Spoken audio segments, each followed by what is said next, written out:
if you were the queen of education in the United States and everyone across the world listened to you, how would you really shake things up so that we could all leapfrog from what feels kind of mired into something extraordinary? When we get mired in those debates and it feels hopeless, what I find to be most clear is to talk to students. And we actually know that all over the world, countries that systematically solicit feedback from their students end up having more equitable, fair education systems. And for example, New Zealand, Estonia, they're countries where 80% of 15-year-olds say they're in schools that regularly do that.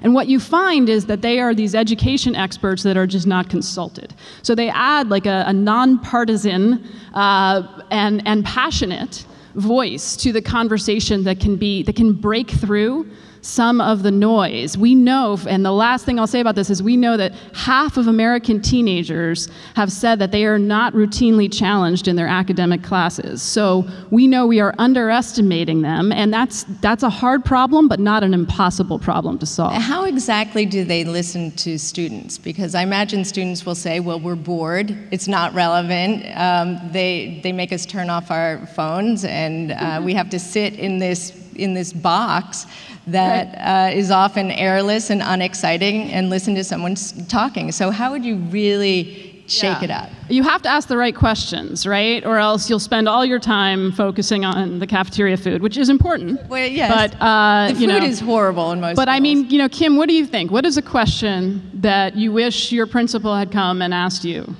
Just to put you on the spot here.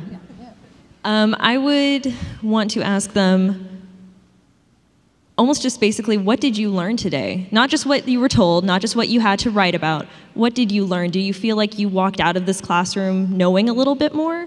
Do you feel like your teacher listens to you and respects you? And do you respect and listen to them? Right, and we actually know now from research that when students are asked questions like that, they are incredibly fair and reliable in their answers, more so than we would maybe expect. So I think that's one way to cut through the noise and keep our eye on what matters.